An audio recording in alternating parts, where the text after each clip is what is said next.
Dear Diary, the office of the president was a mess. I don't think my predecessor had much interest in paperwork, as I have found piles of reports and newspaper clippings stuffed into drawers, so my first day was spent just getting a handle on everything. The regional reports stood out. I have been aware, of course, of the Bludish situation in Bergia, yet reading it black and white on official papers drives home the fact that I am now responsible for the country and its host of troubles. The people who cheered for me yesterday will be all too happy to ask for my head tomorrow, so time is of the essence. I will need to convene with Peter tomorrow to discuss our cabinet and the plans. We must get to work right away, and he has always had the better nose for the delicate dance of political positioning. And we are back. Here's my first complaint about this game. The save system, I am in the torpor mode because I'm playing it the first time, so I don't get to actually create saves. It seems to be broken. So what happened was that that my notes were gone. So I was trying to, there was a save that I could load. So I tried to load that, but that basically brought me back to the intro section, and then this particular save was completely gone. So fortunately, I have been looking ahead and I've actually backed up the saves just in case something like this happens. So I'll be keeping my notes, or I'll have to copy my notes outside the game because it doesn't seem to be, maybe it saves them at the end of the turn or something. And if you exit before the turn is over, then the notes don't get saved. Something like that, but I'll keep them outside the game. Just something to be aware of when you're using this. All right, so we have gone through the regions last time, so now it is time to have a look at our general situation. We've got a few aspects of our country that we need to look through.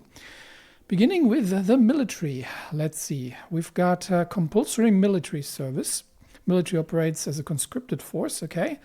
Males upon reaching age of 18. Mandatory conscription, it doesn't say for how long. But standard would generally be, I don't know, a year, 3 years, depending on where we are. Okay, so we've got compulsory military service for the male population. We've got the Swordish General Staff. Esteemed and seasoned generals serves as a pivotal military planning body.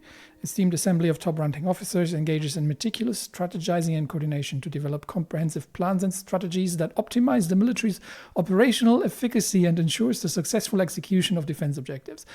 This is a... Look, I have spent 27 years in enterprise businesses. These sentences are saying absolutely nothing. So I appreciate the nothingness and how it is phrased here. All right. So we do have some form of general staff. We'll have to look at that a little closer if we get a chance. Anton does not have the greatest respect for the military, given what he has seen during the Civil War, the girl that was run over by the tank, his experience with the border patrol, and the general behavior of the military. But still, obviously, he does realize that the military is necessary, especially with potentially aggressive northern neighbors, if that happens to be the case. We've got the gendarmerie under defense, so the police force. Armed enforcement stands as bulwark in preserving security and public order. Primary focus on rural security. Interesting. We do have some problems with crime. I believe it was in this region pretty much. Gendarmeri's versatility allows it to be flexibly deployed to assist cities under the guidance and request of mayors. This is interesting that we're focusing on rural. You would have thought that the police force would be more focused on urban areas, because that's normally where, crime happens. But the center of crime seems to be around the export port of Lachhaven. So there might be a bit of organized crime, corruption, and something like that going on.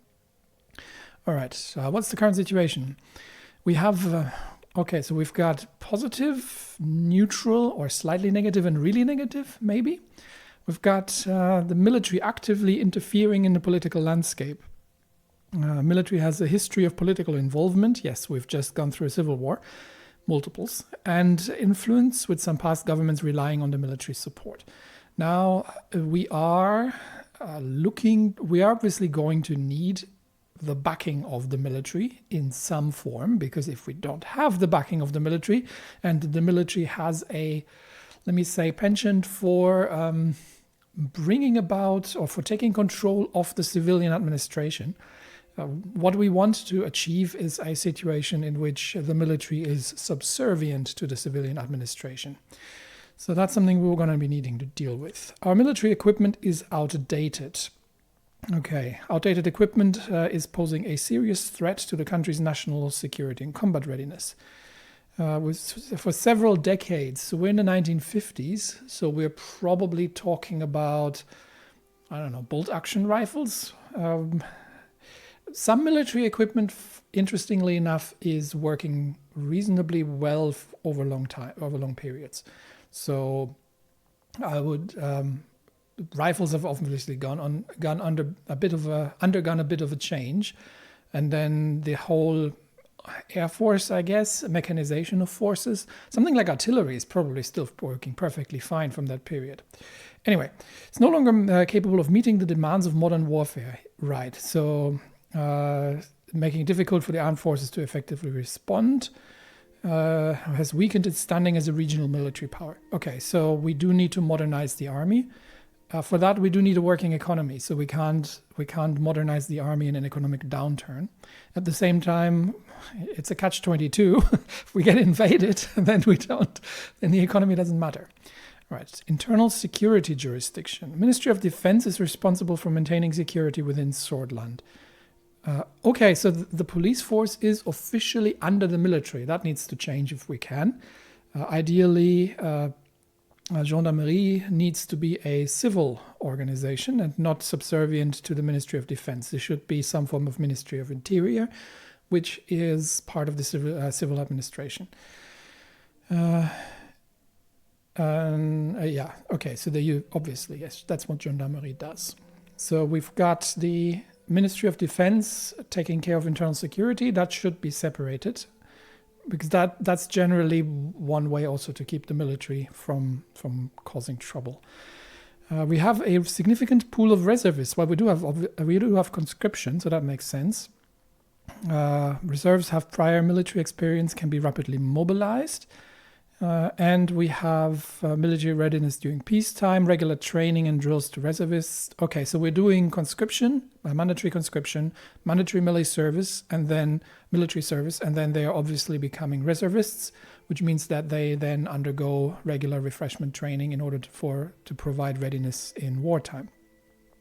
Okay, and we have experienced generals. So the general staff, okay, now we're talking.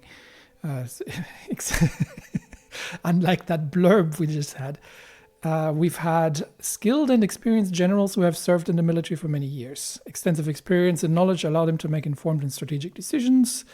Okay, so we actually have a meritocracy. So we do actually have a general staff not aligned with political loyalty, but by experience. Okay, so that's good to know. How's the legal situation or the judicial situation in the country? All right, the Constitution amendments require Assembly and Supreme Court as well. So we've got obviously three forces. We've got the legislative, we've got the executive, and which would be the executive would be us, the legislative would be the Assembly, and the judiciary, which would be the Supreme Court. It's interesting that the Supreme Court is necessary for constitutional amendments as well. Okay, so an amendment may be proposed by members of the Assembly with at least 150 signatures. 2/3 majority vote in the Grand National Assembly, and a simple majority vote in the Supreme Court is required. Okay, so we do need a 2/3 majority in the Assembly and a simple majority in the Supreme Court if we want to mess with the Constitution, which we probably want to, depending on what's in the Constitution, because so far I haven't seen it, but I have sworn to uphold it.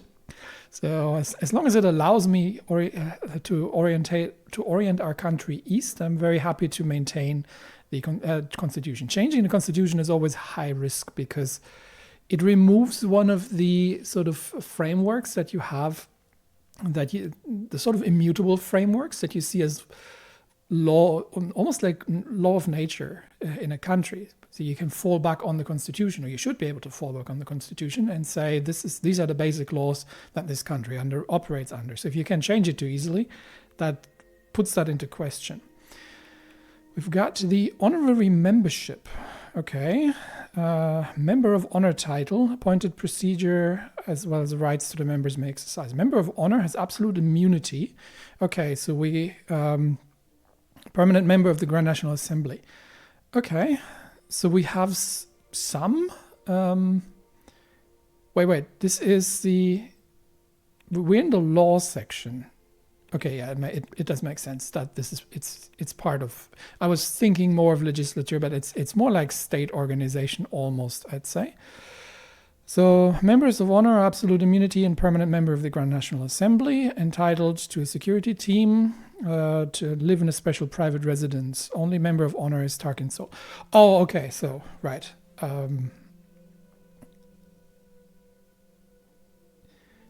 So we can have honorary members of the assembly that cannot be removed.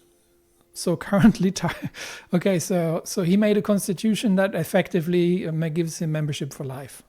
That's probably more a corruption thing, where he just wanted to secure himself, because it also provides absolute immunity, so you cannot be persecuted for any previous crimes or anything.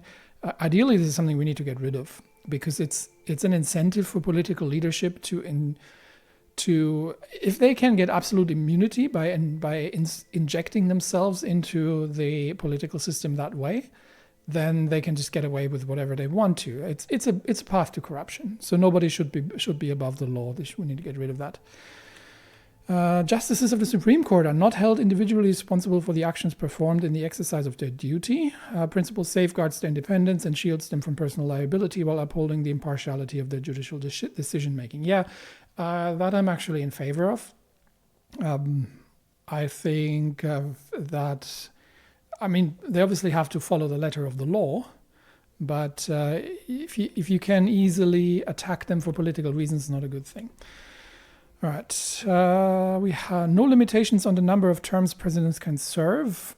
Okay, that's also not great. Absence of term limits provides stability in leadership and continuity in governments, allowing the president to potentially serve an unlimited number. It's useful in our case, because if you want to make such a significant change to the political system, it's very difficult to do that if you have to work within one term. But on the long run, once we have stabilized a new system, this sounds like something I'd rather get rid of, because it entrenches people as well. So not necessarily. We've got a decree system, Article 18 and 51.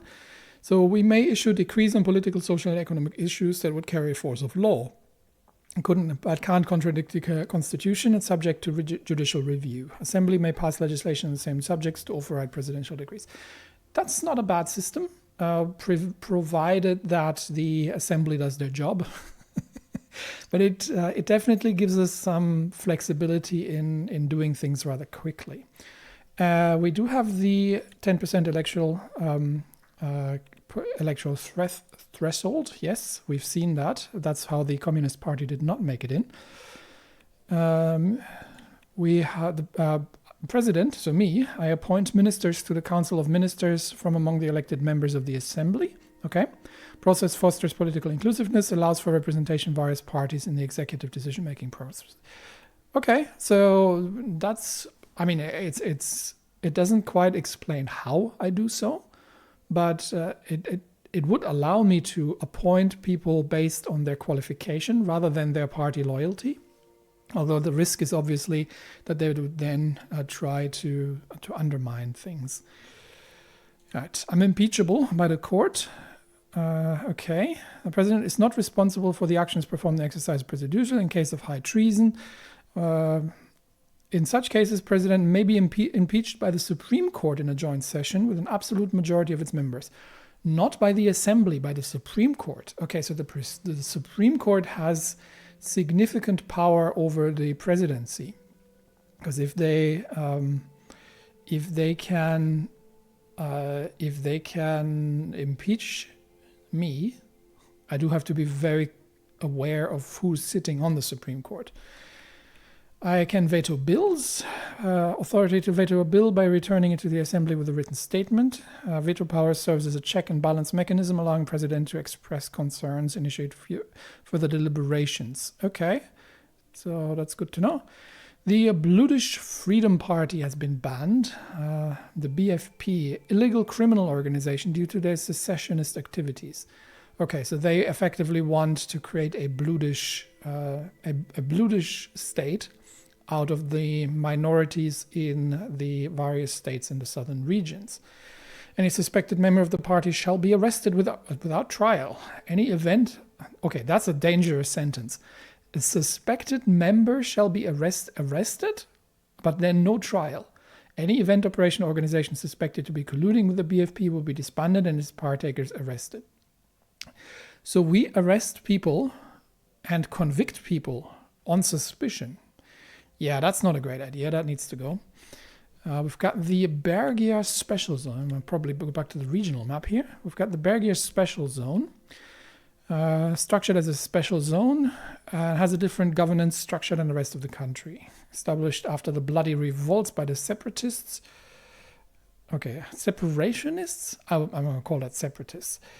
Special zone was aimed to eliminate the security threats in the region to maintain peace. There are no municipal elections within the special zone, and the region is governed by a governor with expanded powers from the city of Deir, who is usually appointed by the president. Special zone has its own security forces and is not in the jurisdiction of the Interior Ministry. Well, the security forces in general are not under the jurisdiction of the Interior Ministry anyway. They're under the jurisdiction of the military. So, if I understood that correctly. But yeah, that's due to the separatist issue in the south. Something we need to solve in some way, because that obviously needs to go. Article 6 and 7. 6 of... oh dear. I hope I don't have any viewers under 15. Article 6 of the Swedish Constitution identifies all citizens as swords, irrespective of their ethnicities or cultures. 7 states that every sword is equal before the law, implying equal rights and responsibilities for all citizens. Unless they're Bludish and live in the special zone, where Article 6 and 7 don't apply, apparently. So there are contradictions. There are contradictions in the interesting that this sort of thing was enshrined in the Constitution. All right, what's the situation? What do we got? We've got a court backlog. Our legal system is facing a significant backlog in courts, causing strain and delays in the administration of justice. Delays have resulted in disorder and frustration among the litigants, understandably, and the backlog is causing unintentional injustices as judges are unable to provide timely responses.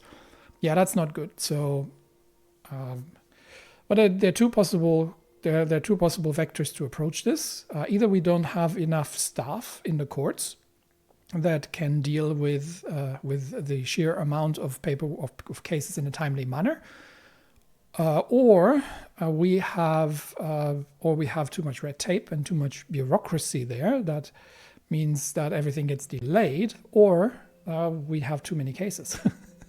That would raise the question: why are we having so many cases? All right, let's see. Might be something we're able to do about. We've got limited women's rights. Women in Swordland face extreme sexism. My wife is not going to be happy to hear about that. Well, she's probably aware because she was running a women's rights organization, as far as I remember, and I was gladly supporting that. So Anton Rayne is very much of the opinion that women should have equal rights. A law prohibits girls from learning natural and social sciences, among other subjects. Women are often paid less than their male counterparts. Furthermore, they have little to no legal protection in case of domestic abuse. Yeah, that needs to be dealt with. The Bludish problem. We have a complex relationship with the Bludish population, with discrimination and unequal treatment being a persistent issue. Bludish people continue to face systemic barriers to education, employment, and political representation, led to a growing sense of frustration, disenfranchisement among the Bludish. Well, no surprise there. We can't have Article 6 and 7 in the Constitution saying that everyone's equal, except you people. You're not equal. Education is, I think, the focus that we went on first. So we'll see if that does anything about to mitigate that, because it all goes hand in hand, right? You have people who are disenfranchised, people who are by constitution disenfranchised, people who are living under a sort of extra legal in an extra legal situation under an almost dictatorial power of a local governor who's unelected, and well, they get upset. Obviously, economically, the situation is bad because they don't have a good education, they don't have opportunities, which by then breeds resentment, separatism, and violent uprisings of sorts, which then justifies the whole, yes, these people are problematic, we need to oppress them further. Well, the solution to it is obviously education, economic improvements. So should we have a Bergia special zone? Probably, but what we probably should have is an economic and educational special zone in order to bring everyone up to speed. And then if people are fed and employed and given equal rights, then the whole separatism thing rapidly becomes a fringe problem and is much easier to deal with. And then we can wind down the whole other structure that comes out of it. So root cause is that. Okay. The judicial rivalry. Political and constitutional dispute has arisen between the Supreme Court and the Ministry of Justice over their respective legal authority. Okay, so given that the Supreme Court has significant powers under the Constitution, this is something that we need to look into. We have some human rights. Despite efforts to uphold human rights, violations continue to occur in Swordsland due to the broad powers granted to law enforcement. Yes. While some rights are protected, such as freedom of speech. Okay, we have freedom of speech. That is actually surprising. And freedom of assembly. Others are routinely violated, such as right to fair trial and protection against police brutality. Okay, so these are probably remnants from the old nationalist monarchical system that need to be dealt with. We have freedom of the press. We have a free press, and individuals are generally able to express themselves through various forms of media without significant government interference. That is very strange, because usually you find human rights violations like oppressive police force and similar things, and oppression of minorities going hand in hand with restrictions to freedom of expression. So we have some improvements here. We've got some good tendencies. But obviously we have a few things that we need to deal with. Now, my big topic, the economy. I'm actually starting to take some notes. I don't know how much I really need to note down. I'll clean this up eventually. I just want to have a running log of the discovery process. So, economy. We have the economic landscape underwent a significant transformation under Alfonso. Yes, free market reforms. Well, he's been privatizing things, which means he's been selling off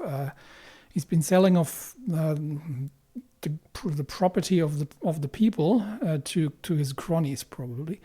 Shifting the country from a planned doctrine to a more market-oriented approach. Transition has placed Swordsland in a unique position, straddling the realms of two distinct economic systems. The ongoing challenge lies in striking a balance between these ideologies and harnessing the potential benefits while mitigating any adverse consequences. We'll try to get back to a more controlled economic system, since the private mass privatization has gotten us into the troubles that we're in currently. Energy Protection Act at 20%. The Energy Protection Act, implemented in 1932, safeguards Swordsland energy industry from excessive foreign ownership. That is a good thing. The act was amended in 1949 under the Alfonso government, setting the limit of foreign ownership in national security-sensitive energy corporations at 20%. Okay. That's probably not a bad thing. Generally not a terrible idea to not have your essential services owned by other countries that can potentially become hostile. So what's the overall... Oh dear. Yeah, the economy is in trouble. Okay, let's have a look. Transportation network has been neglected for years. So infrastructure is messed up, resulting in outdated and poorly maintained infrastructure. Not only affects the movement of goods and services, but slows down the daily commute for citizens. Lack of investment has led to a decrease in efficiency, higher transportation costs, and longer commute times. Especially that we have this interesting situation where some of the heavier industry is situated in other areas, whereas the main export port is Lachhaven, so there's a lot of transport actually going on. Infrastructure, that's usually a problem. Unemployment crisis, that's generally a problem. That's generally a secondary problem. So if the economy is not doing well, you have high unemployment. Has caused a significant impact on Swedish society, leading to an increase in poverty, crime, and homelessness. Yes, families are struggling to make ends meet, and many people are unable to find work despite the qualifications and experience. Has led to a brain drain, as it does, with many skilled workers leaving the country in search for better job opportunities. So that's a follow-on. So if we get the overall economic situation under control, then the employment situation will improve as well. Tax evasion has come to the attention of the government that serious tax evasion practices are being exercised by important businesses and other parts of the populace. This is a concerning issue that needs to be addressed in order to ensure a fair and stable tax system for all citizens.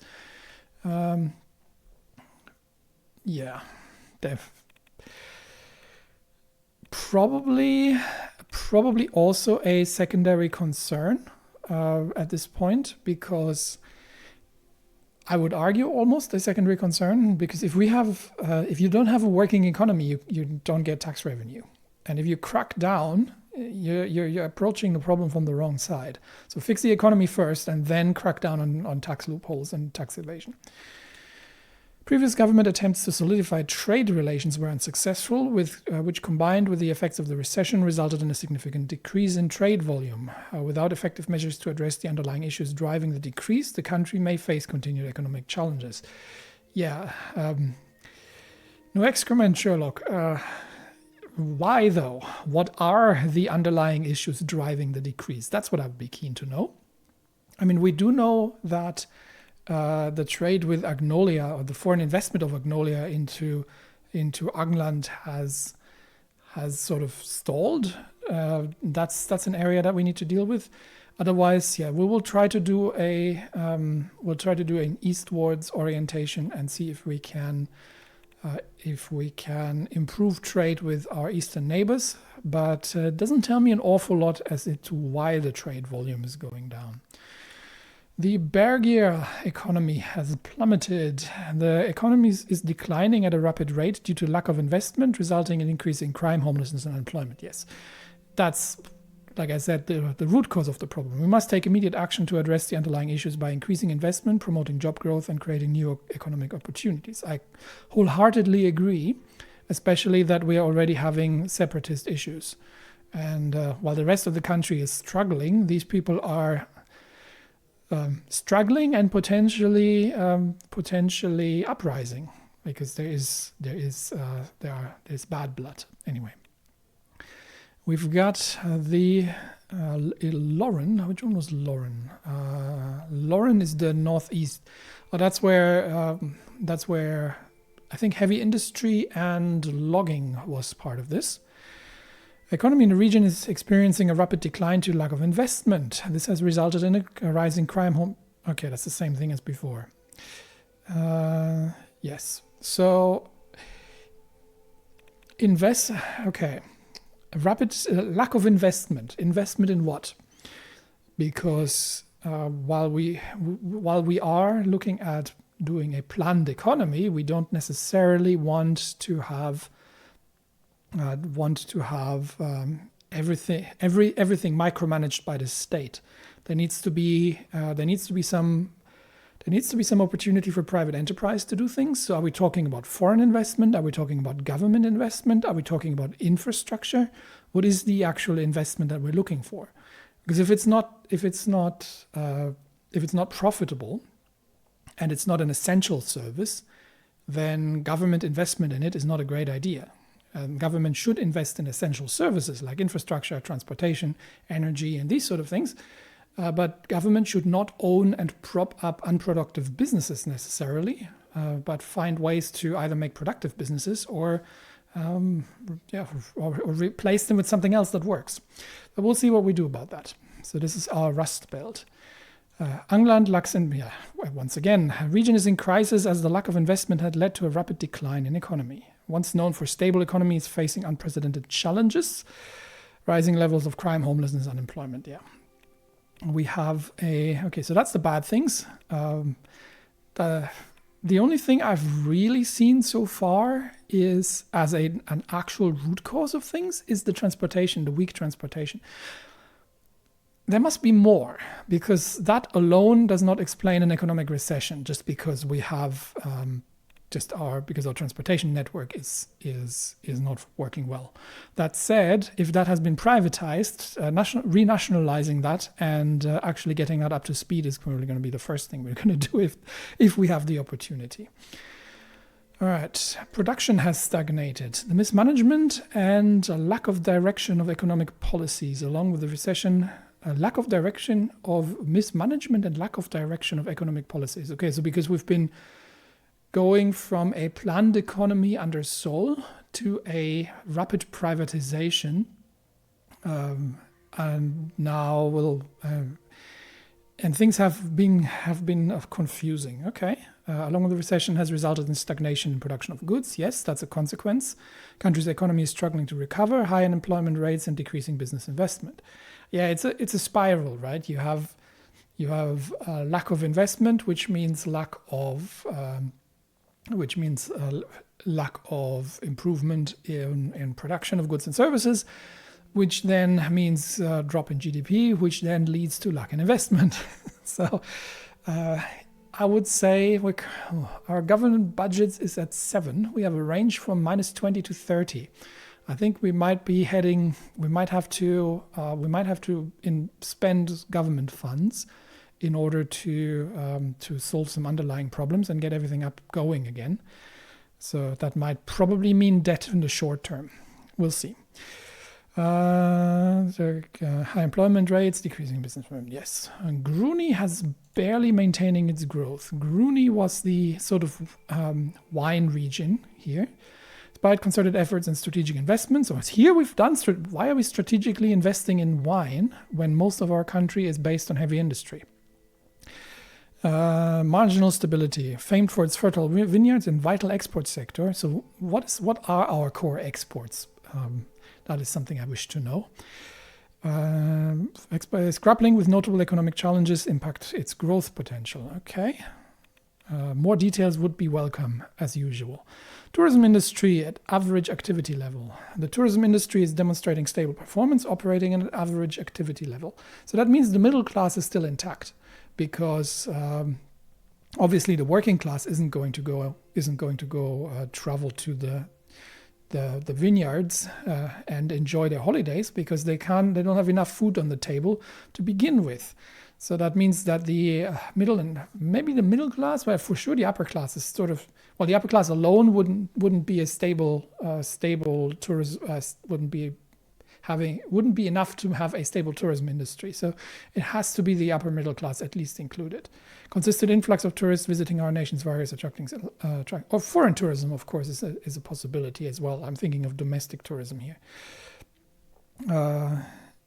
So it could be that they're meaning foreign tourism. So we still have interesting and quaint historical old towns and picturesque vineyards for people to visit. Just don't go here or there,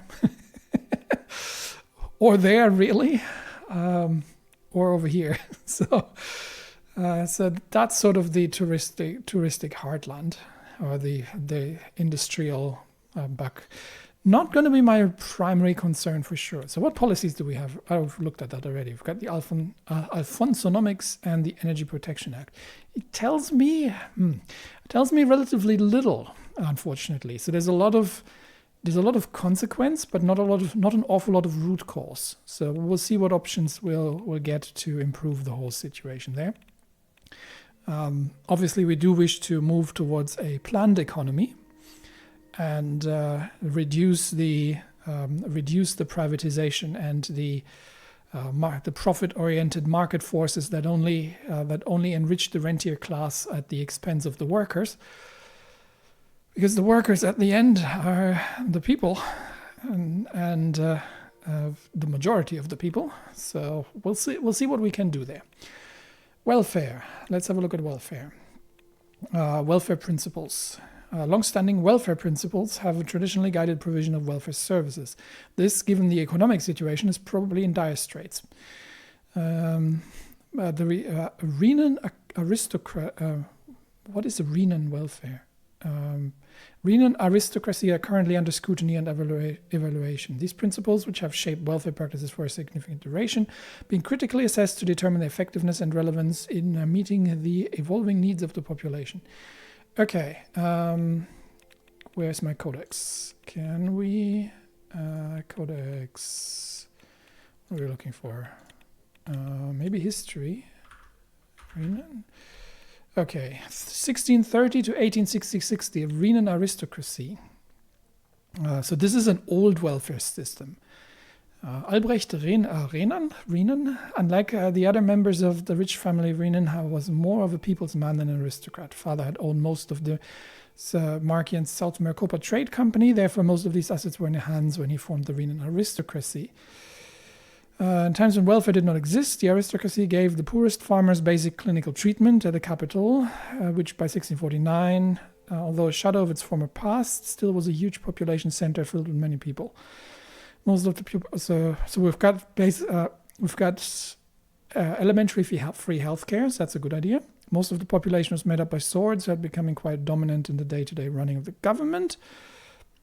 The Romborgian King Edward saw an opportunity to claim the riches of Rayne while this country was still suffering under economic problems, War of Dying Roses. Clearly not England. He seized the moment and attacked the northern borders of Rayne, raising many settlements. As the battle went on, the war slowly started to look worse. There's a lot of lore that I have to go through here. I'm at this point more keen if I can find out what the factors of the healthcare system are. Unfortunately, we only get a hint that not the healthcare, the general system. We only get a hint that there's free healthcare, but not entirely certain what else we have. We've got voluntary vaccination. For an extended period, Sordland has upheld a voluntary vaccination policy, allowing individuals to exercise their freedom of choice regarding vaccination for themselves and their children. Granted citizens the autonomy to decide whether to receive vaccinations based on personal beliefs and preferences. Oh dear. That's a difficult topic. The problem is twofold, right? So you're weighing personal freedom and freedom of choice against herd immunity. So if you have proven safe vaccinations that are enforced, let's say for children, for example, that reduces child mortality and that also reduces the threat posed to people with existing health conditions that for some health reasons cannot get vaccinated from getting infected, provided that it is a proven and safe vaccine. So that's what's going on. Let's leave it at that. Freedom in curriculum. Educational institutes are granted the freedom to teach creationism or evolution as part of their curriculum. This ensures that schools have the autonomy to choose the approach that aligns with their educational philosophy, allows for a diverse range of perspectives, and encourages critical thinking among students. I'm actually in favor of that. Anton has been obviously to university and has learned about the free market system, but at the same time, ideas such as planned economy are not automatically prohibited to be taught. They should not be prohibiting, information should not be prohibited, and teaching and learning should not be prohibited. It's less about the facts, it's more about the thinking. As long as people understand and critically think about things, then that makes sense. Importance of academic freedom, yes, respects the rights of educational institutions to shape the curriculum. By providing his flexibility, law promotes a balanced and inclusive learning environment. Yes, discussion, free speech. So we've got free speech and we've got freedom of curriculum, which is quite impressive actually for the period. In that, so different systems can be openly discussed. That should make things easier in Eastern alignment, because if we're thinking of changing, the structure of government, then obviously we have to convince the people that the new system is better than the old system. And it's good to have people from all kinds of backgrounds for a healthy discussion in the end. So that's not bad. All right. The welfare system is currently facing significant challenge to lack of adequate funding and political mismanagement. I do get the feeling that we have a bit of a corruption problem and a bureaucracy problem in this country. System is overburdened, struggling to provide essential services to those who need them most. Vulnerable individuals and families are finding it increasingly difficult to access the support they need to survive, let alone thrive. This has led to an increase in poverty, homelessness, and other related social issues. So we do have a welfare system, but of course, the welfare system to a degree is also, provided this actually has more than just healthcare on it, but some form of social safety net. This system is obviously overburdened, that we're in a bad economic system. So this is once again an outcome, not a root cause. We've got low quality rural healthcare, major challenges, lack of basic hygiene and medical facilities, serious public health concern. Shortage of medical staff also adds to the challenges in providing prompt and efficient medical care to the residents. Yes, because obviously if you're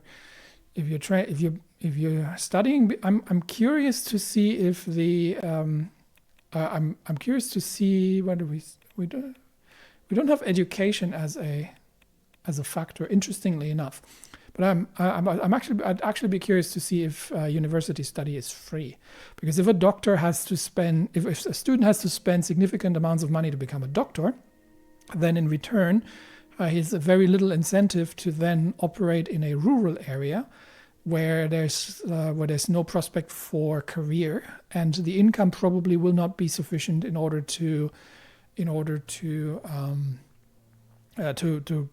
pay for his lengthy university degree. All right, inaccessible rural education. Okay, so education is part of the welfare and overall. Lack of accessibility to education, distance between small villages and towns and nearest schools makes it difficult for many children to attend school. Disparity in education opportunities between rural and urban, which can have long-term effects on the social and economic development of the country. That's why I'm doing this first, before everything else, because education is the absolute basis. Now, education doesn't immediately solve the economic problem, which is coming second. But the sooner we kick that off, the more knock-on effects we have in the long term. So yes, education needs to be fixed. Lack of consistency in the education system can lead to confusion among students and may receive an incomplete education. I would not necessarily say that. Yes, there are different standards, but you also have to see what you're doing. So we have a very diverse country. We've got different ethnicities. We have different bases and different requirements, right? So if you have a unified education system and you say everyone gets the same education, you have necessarily a return to the average, where those who are overqualified or those who are, let's say, above average intelligence will not get the necessary support, whereas those who are below will struggle. And you're trying to, let's say you've got people who are looking to work in let's say in the logging industry, right? So what do these people need to learn? very different from people who are planning to move over here. Now, you could argue that, of course, everybody should have the same opportunity, and if you only have an education that allows for the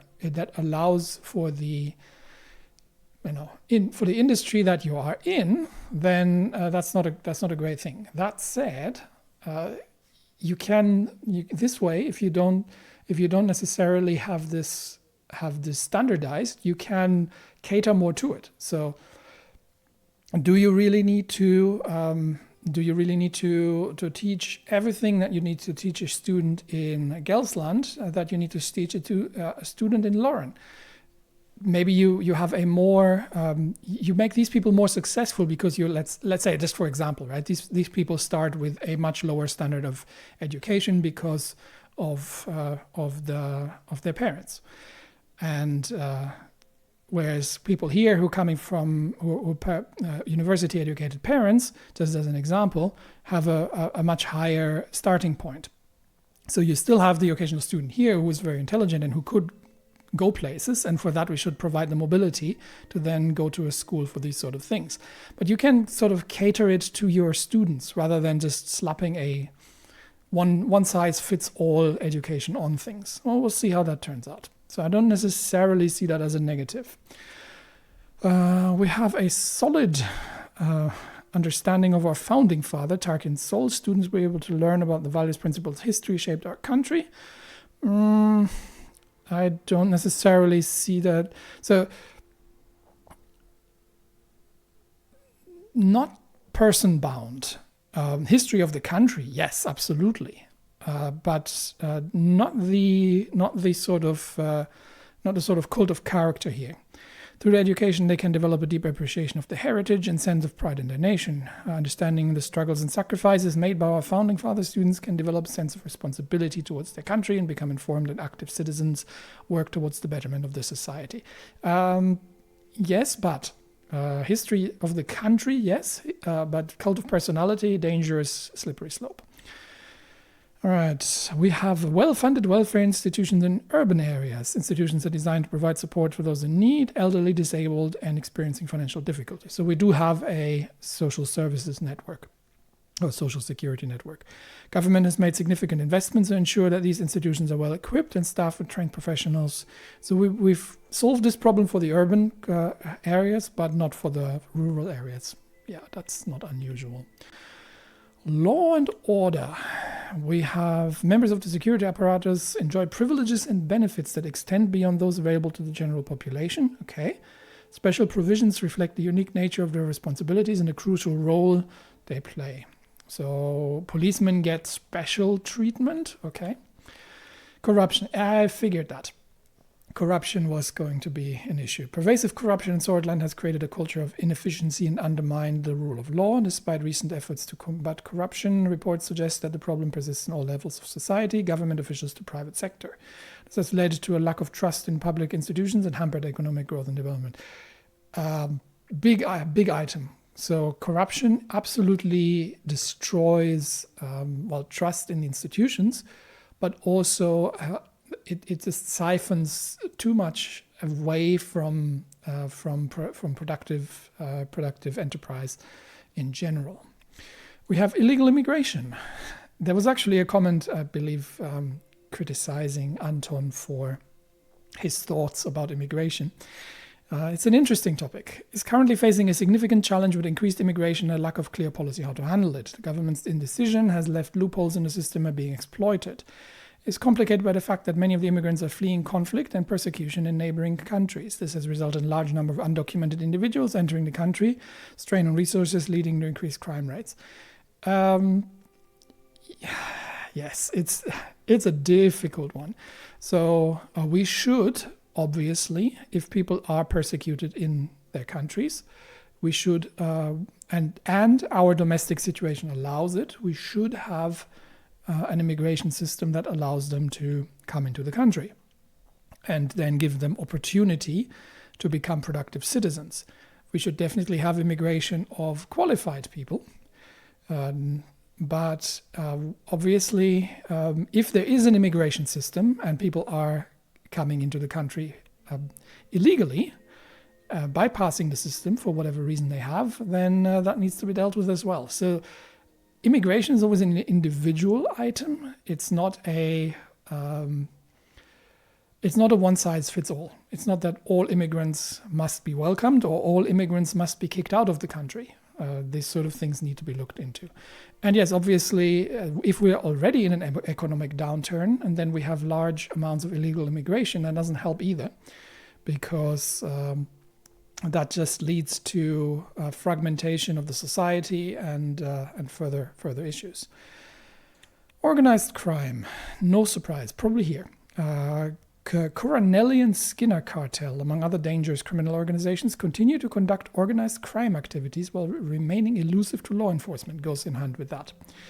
Illegal operations have caused significant harm to society and rule of law, and efforts to stop their activities have been largely unsuccessful. Despite the best efforts of the police and anti-crime units, criminal networks continue to operate with impunity, creating a sense of fear and insecurity. So the police force we have does have special privileges, but the corruption makes them inefficient the climate of corruption makes them inefficient in dealing with organized crime, and obviously in a climate of corruption, organized crime flourishes. So root cause is here. Dispute with the governor. Ministry of Interior and the governor of the special zone are currently in a legal dispute regarding the jurisdiction and control of internal security matters within the region of Bergia. And due to special laws of Bergia, Bergian local security forces do not fall under the authority of the Ministry of Interior, causing issues with communication and collaboration. Yes, that needs to change. But in order for that to change, we need to fix the economic situation first. So corruption, big item. Let me take note of that. Yes, we have definitely problems. Corruption is one of the. Might actually start a separate section called root causes. So we have corruption, and we have lack of investment. And what? Yeah, okay. Noted. So, despite the efforts to counteract the Blutish Freedom Front, immediate threat persists, maintaining a state of unrest and potential instability within Swordland. Yes, that's a knock-on effect again. So, all of the root cause is economic malaise and corruption. So that needs to change. Diplomacy, foreign politics. What are we looking at? Well, we've got probably enough problems at this point, but we might need good relations with our neighbors, because if we can get the economy, I don't know what the trade balance is. I don't know what that all looks like. So if we are. But given that Lochhaven is a massive export port, I would almost assume that we don't have the necessary domestic consumption to run the economy of things, and we're largely export focused. I've sort of read that between the lines from what we've gone through. So we might need to improve trade relations with our neighbors, especially if we're making ideological changes, trade relations with Valksland, but that all depends on what we're actually trading. So far, our main exports, we do have some advanced technology things, and we do have some heavy industry, and we do have some natural resources like logging, farming potentially. So we'll see. We'll see what I'm still looking for the overall statistics on economy. Alliance of Nations stands a beacon of global collaboration, tirelessly working to maintain peace. Okay, so yeah, that's not a surprise. We're member of the OMEC, the Organization of Mercopian Economic Cooperation, of which the member plays a pivotal role in stimulating economic progress and fostering continental trade, promoting collaboration, knowledge sharing, and harmonization of trade policies among member nations. Organization facilitates increased economic integration, trade diversification, mutually benefit partnerships. So that's going to be an interesting that's going to be an interesting thing to see how that will work out. Because if we are ideologically shifting east, then I can see certain organizations using economic pressure on us, which means that we might be getting pushback on continental trade, which obviously we don't have to ship it. Well, actually is a potential hazard. So we're gonna have to see how that works out. Neutrality. So we have a policy of neutrality. That's good to know. Cornerstone of foreign policy, fostering an approach of non-alignment with any power bloc or alliance. Yeah, that's about to change. Maintaining a neutral stance, Swordland aims to preserve its autonomy, enhance diplomatic flexibility, and promote peaceful relations with nations across the globe. Autonomy is great. Neutrality is great as long as you have the geographic and strategic layout to defend it, either by being too much hassle to conquer, or by just not having something valuable enough to conquer. In terms, however, if you're faced with an increasing divide between systems and alliances, neutrality is becoming a lot harder to maintain and can easily mean that, somebody decides that you're just a speed bump on their road to wherever they're heading. So I think that's going to have to change. I'm going to take note of that. All right, foreign policy non-alignment. That's something we need to deal with. And we'll see what the situation is. We are facing a Rumburgian expansionism. Yeah, that's what I was talking about. Because if these people decide that they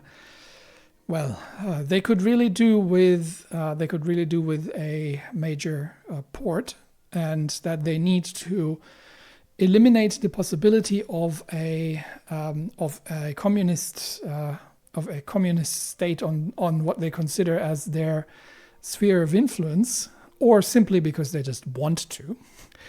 We do have significant Rumburgian minorities in the north, so they could easily come up with some casus belli to say we're mistreating them or we're suppressing the minorities, and you have to invade in order to liberate your brothers or something like that.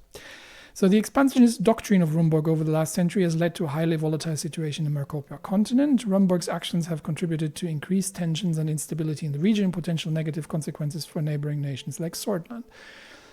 So we have two ways of countering that. We could either militarize the country, but given the disparity between our two countries, because Rumburg is significantly... So Rumburg has 121 million people and an overwhelming military force, whereas obviously Swordland, not getting the country information, but fewer than that, definitely. So we could militarize the country, which is economically unviable, which means the neutrality has to go, and we need to align ourselves with one of the major power blocks in order to create deterrence against Rumburg without sacrificing the economic situation.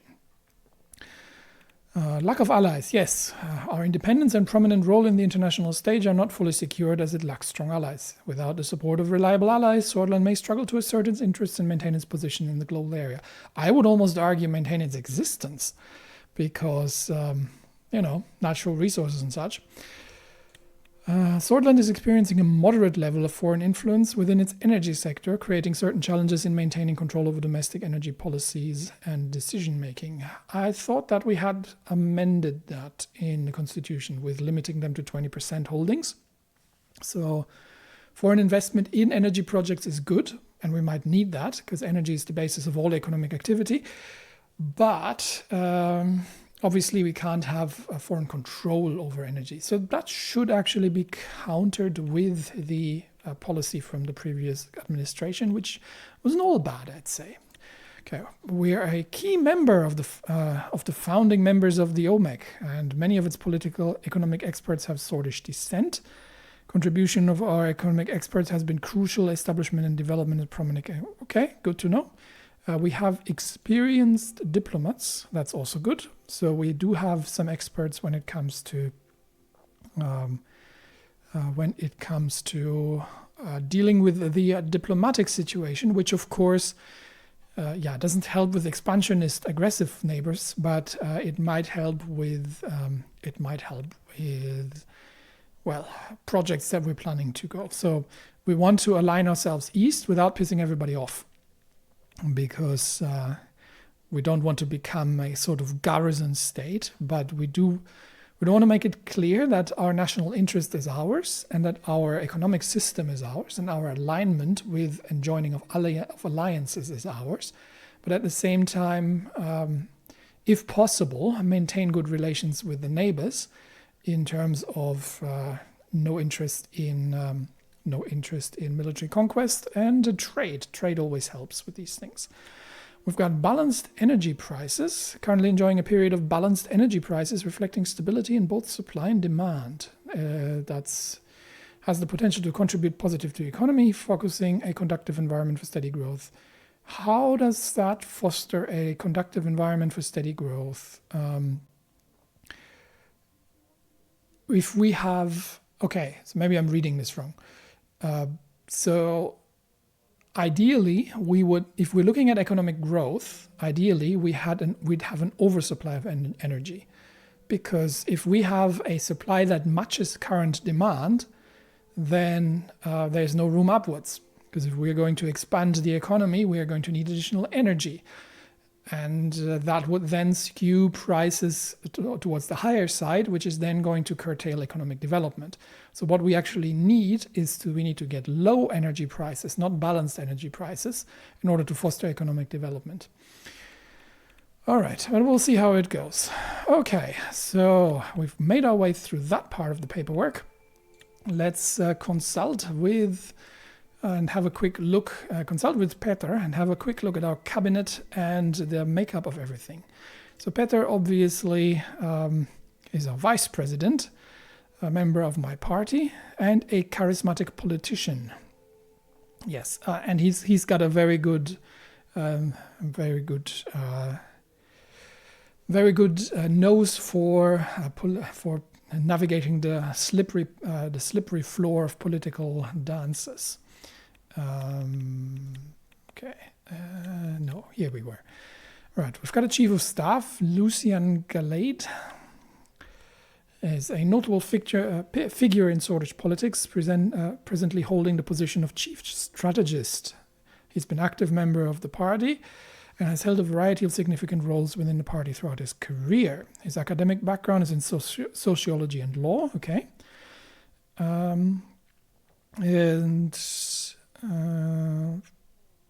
A gap exists in the public records of Galade's activities for about a decade following his graduation. A decade is a long time. His career re-emerges in the public record in the 1930s when he worked as a lawyer and chief strategy officer at multiple think tanks and public relations agencies, transitioned into politics in the 1930s, providing legal counsel, served as a spokesperson for the United Swordsland National Committee during the second and third terms. Additionally, he was an advisor to the Interior Minister during Sol's presidential term. He's recognized for his strategic acumen, and his role in recently electoral successes has further enhanced his reputation. While his contributions often go unnoticed by the public, he is highly regarded within the cabinet for his extensive experience and expertise in law and media. He was one of the earliest supporters of Anton Rayne's presidential candidacy. Okay, that's good to know, so he's on our side. His strategic input was crucial to the success of my election. He took on his current role as the president's chief strategist. Okay, I'm looking through my cabinet because I'm not entirely certain that these are all my people. Have we staffed the cabinet? Because I have just taken over the party, right? But do these people actually support me is what I'm trying to say. So chief of staff definitely does, and he is well-versed in law and media, so good people to have. Josef, the defense minister, he looks like one, is our national security professional, a member of the party since its formation. held a position as Inspector General of the Army, serving directly under the Chief of Staff of the Swedish Army. He was a captain during the Swordsland Civil War and served under the command of Sol before his presidency. He gained nationwide fame after his heroism and accomplishments as major during the Violent Civil War, which also earned him the highest military order. Josef became a popular figure after the wars and still is well respected among the nationalists. He's credited for several major military operations and known to be an influential figure in the Swedish armed forces. He's been promoting the reformation of the army into a professional rather than a conscripted force. My kind of guy. He was a big critic of Alfonso's politics. Yep, check. He gave his support to me and lobbied for major conservative support. He has appointed general staff. All right, so good man to have. We've got Simon Hull, the economy minister. Okay, my friend, what are we up to? Politician and businessman who serves as Minister of Economy, Commerce and Energy. Member of the of our party and co-chairman of the National Business Council. Okay, National Business Council. These were people. This guy, the head of the Economic Council, was somebody that who was not particularly in favor of us. Former chairman of the central bank. Okay, so it's currently the central banker and the head of the council who have written negatively about me. He's known to possess great influence over the economy, and he is regarded as one of the top experts on financial matters. Big supporter of the free market reforms, but criticized his other policies and blamed the recession on his rushed handling of the reforms. He's often famed for his promotion of free market economy and his analysis of the economic boom in Asia. He wrote several books and articles on the economic inequality in the Markian region, which earned him praise from economists both in Switzerland and abroad. He gave his support after recession and campaigned throughout the whole election progress. So, Simon, we might have to have a word because we are looking to gently adopt a more planned economy. So your input is highly valued, but we will have to see if you agree with where this goes. Eventually, we may have to replace him. Gus, agriculture and rural development, another businessman. So especially for rural development, I would actually prefer not to have business people in here. He's the only cabinet member who managed to retain a ministerial position. Okay, so he's from the previous admin. Was born in a family of old landowners. Yeah, cool. But I see where this is going. Studied business at the university, helping home region find foreign direct investment, diversified his investments. He saw potential in Anrika as a middle ground between the most prominent cities. Made significant investments there in the 40s, founding and running successful logistics and tourism company. Strong relationship with the city led him to acquire minority ownerships in the football club. Oh, so we have football as our okay, we're definitely in Europe. We have football as our national sport. He was appointed Deputy Minister of Economy in Sol's cabinet. He joined the Alfonso cabinet as Minister of Development, particularly successful in helping rural poverty reduction through international investment attraction, arranging high-value export routes for locally produced agricultural goods, and adjusting import and export taxes to drive the generated economic value up. He was crucial in arranging landmark trade deals with countries like Risia, Lesbia, and Anraka. I'm not entirely certain where that is. I should probably know that, but I do not see it on the map. Maybe I'm blind. Anraka.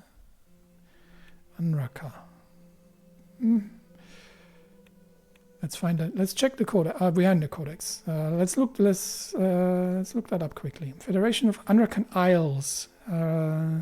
Archipelago. Oh, it's somewhere over here. It's not this one. Valksland, government. Okay. It's an archipelago somewhere, but I don't see it on the map. Nordland. Totally not Iceland. Anyway, so we're trading with them. Good to know. So middle ground between the most prominent city. No, we passed that. Improve the trade deficit. Okay, so we have a trade deficit. Help the economy to stabilize. So in between 1950 and 1952, He has improved the trade deficit. So we have a trade deficit. So we're importing more than we're exporting. Okay. He worked tirelessly during and after the 51 recession with the 3 econs, consisting of the head of the central bank, head of the council, and Hall, and served Sutherland avoid economic depression. Eventually supported me, and after the collapse of the Alfonso cabinet, he was given the adjusted position of Minister of Agriculture and Rural Development. All right. Ideologically, not the person I want to see there, but he seems to be reasonably good in dealing with export, which might be an important factor. I'm starting to think. So as long as he's not ideologically blind in who we're trading with, then I'm happy to have him on board. All right, who do we got? David Vichy. I heard his name before, Vichy. Foreign Affairs and Trade. And oh yes, the founder, Arthur Vichy, the founder of the Republic, entered the service of ministry. So that was his father. Okay, entered the service of Ministry of Foreign Affairs. Still remembered for helping out 10,000 immigrants of Swedish and Bluish origin while serving in council in Lesbia. He became a respected name in the diplomatic scene. Has been promoting social democracy and human rights for decades. We can work with him. He known for criticizing the party for oppressing the Bluish people. Yes, definitely. Acknowledging the Bluish issue, which made him a target for the Solists and the Nationalists. Eventually joined the party during Alfonso's presidency. Due to his connection to the president, he is still seen as a controversial member of the USP. He is known to be a non-partisan and the opponent of Sol's policies. Okay. Although he publicly criticizes his own party, he works closely with me. Yeah, I can work with this guy. We have significant overlap. Minister of Education, Ciara Volda, academician and politician who serves as the Minister of Education, Tech and Research. Member of the Assembly, has been aggressively promoting education reforms and supporting socialist politics. Yeah, I agree. She has been targeted many times for her ideals. She remains to be a popular politician, particularly among women. She's a staunch supporter of women's rights. Yep, check. Slowly gaining fame among the reformists for her progressive rhetoric. Before her political career, she taught philosophy and political sciences. She has written many academic articles, some of which were published in well-respected journals. She joined the campaign in an effort to reform the governing body of the party. Yep, absolutely. She's going to be great to work with. All right, who else do we have? We've got Pascal, the health minister, author and Swedish government official and author, appointed Minister of Health. He wrote 8 books where he tells the story of a family of poverty-stricken miners. Became as known as a writer who depicts the struggles of Swedish life from realistic frame. I like him already. As elected to the Assembly in 1945, advocated for new workplace safety regulations and workers' compensation program. Yep, absolutely. He's the right man for the job. Important force for the shaping of the nation's first social security policies. Eventually turned against the free market reforms and the president's management of them, stating that it drained badly needed resources away from welfare programs. He gave his support to me and was appointed minister. Yep. So he's good people as well. We've got the Ministry of Interior, Lilias Graf, current Minister of Interior, Staff Sergeant in the Women's Army Corps. Also, we have male-only conscription, but we do apparently have female service members. She started her political career as an elected official of the city council, reformation of various housing, finance, security policies. Accomplishments brought nationwide popularity. Policies on urban planning and public education transformed Holsord's economy and boosted her popularity in the capital. One of the central figures in the United Sordland Party. He's credited for the economic booms in both Arvery and Holsord and known for supporting socially conservative politics through her career.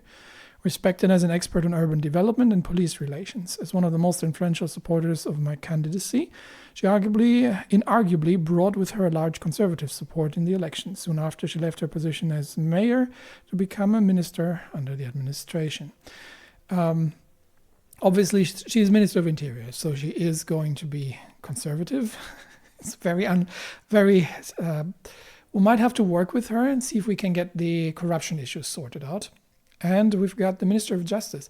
Well, for the fact that that we have no women's rights, we actually have a decent representation in the cabinet. Nia Mornia, the Minister for Justice. She's an attorney from Bergia. Okay, so same region I'm coming from. She worked as an attorney in Deir, also taught law in the university. If I had gone for the law degree, she would have been my professor. A critic of Seoul's programs and vocal about her opposition to the Supreme Court's authority on state matters. I agree with her. Due to her expertise in Swedish law, she was appointed by Alfonso as the Vice Minister of Law in 1949. She's credited de facto running the Ministry of Justice under heavy pressure from the Solist elements in the administration, earned her reputation from her fight against corruption perfect ministry among protests from the Supreme Court. I'm starting to get the feeling that the Supreme Court is going to be trouble. Is regarded as one of the most experienced attorneys who worked for the government. Nice. So I am very happy about my cabinet. I think we have the only person we might have potentially trouble with might be Hull, because he is a big supporter of the sort of privatization drives. But even he was critical of the rushed privatization. So maybe we can find a middle ground. It's always good to have people with differing opinions in the cabinet. Otherwise, it becomes a group of yes men, and you don't notice when you're going off track. All right, let's have a look at the factions. So we've got the Reformists, and this is the Democratic left, or centrist maybe, under Franz Richter. And we've got the oligarchs. Okay. Oligarchs are a few powerful elite who control the majority of wealth in Swordland. Yeah. See, this is what happens. I didn't even have to read this. I knew this was going to come. This is what happens when you rush privatization. You get these people. Their influence both in and out of Swordland have been growing due to privatization efforts in the past. So these are people that we need to deal with. We've got Walter Tusk, a millionaire, investor and current spokesperson of the Lotharberg Group. Totally not Bilderberg. He owns the Economists Group. Okay, so he owns the newspaper, and is a major shareholder of Berger Steel, 8th richest sword. During the largely unregulated privatization of former state-controlled industries in the 40s, he was able to acquire the shares of several important companies for a fraction of the estimated market value. Yes, he became a member of the influential Lotharberg Group. He is credited with his large contributions into natural resource industry. He's also known for his international ties due to investment abroad. Is the leader of the Lotharberg Group, most important businessman in Swordland, Walter Tusk. This is somebody who we need to... who we need to look into. Tusk and Lotharberg. Is it like this? Group oligarchs. This is the kind of people that we need to deal with. Hang on, where was I? Here. All right, so these people we will need to deal with eventually. Legislative. Okay, so here's the Parliament, Grand National Assembly. We have... With 130, we actually have the majority in the assembly, and we have, which means we don't need a coalition to rule. We've got the PFJP. We've got the Liberals, liberal Democrats. I'm going to call them. We've got the far right, and we've got 10 independents. And oh my gosh, we've more people. All right, I'm gonna leave that for next episode to go through all of that. So because the last thing I want to check is the judiciary. Okay, Supreme Court, because the Supreme Court is going to be, I have the feeling Supreme Court is one that's going to create a fair amount of roadblocks for me. We've got 5 people from the old guard, 3 centrists and 3 reformists. So we've got notable members. Hawker, yeah, I had my feeling that this is a guy I'm going to be having trouble with. I think we looked at him already.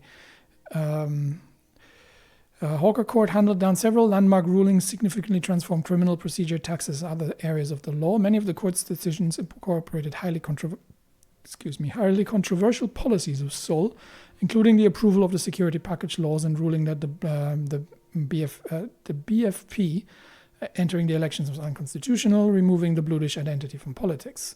Staunch establishment supporter, majority of the Supreme Court, and is regarded as the most powerful and divisive figure in Swedish politics. He needs to go. We've got another old guard. We've got Heron Garaci, jurist and politician. Strong supporter of Sol in the establishment. Leading members previously served as Speaker of the Assembly and advisor to Sol. He was appointed as Minister of Justice. Afonso tried to isolate him within the party. In the same year, he was appointed as a justice in the Supreme Court. Infamous for his obstructionist methods against Alfonso and his policies. Yeah, the Supreme Court is going to be trouble, I feel. All right, who can we actually work with in the Supreme Court? So we do need to... interestingly enough, if we can get the centrists and the reformists on our side, they can overrule the old guard. Unfortunately, the Chief Justice is from the old guard. So ideally, we'd get rid of them, but that might not be easy. We've got Isabel Edmonds, who's been serving after graduating, appointed by Alfonso, first woman to hold the position, regarded to be a firm believer in democracy and secularism, and has spoken out against the oppression of the Solish state apparatus numerous times, known to hold anti-communist and socially conservative views. So she's trouble as well. She is trouble as well. And we've got our Minister of Justice. So if she's the spokesperson of the centrists, we're dealing with effectively a hostile Supreme Court, which does have wide-ranging constitutional rights. So if we were to change, we need to figure out a way to fix the Supreme Court in our favor before we do anything drastic, because these people are going to block us every step on the way. We need to ideally get rid of some of them. That might get interesting constitutionally. So I'm going to have some reading to do in the history of things and see if I can find ways to fix the constitutional situation and the Supreme Court specifically. All right, I feel like I have a good overview of things. Definitely have to fix the economic situation. We have to deal with the oligarchs that have unduly enriched them by pillaging the public, the goods and services and means of production from the public under the misguided privatization laws. But we have a great cabinet, I feel. I'm very happy with the cabinet. And in foreign policies, we have to get the alignment underway. We've got to get our trade. We have a trade deficit, so we do need to fix. Did I take note of that? I think I don't not. So we have a trade. Actually, I'm probably going to put that under issues.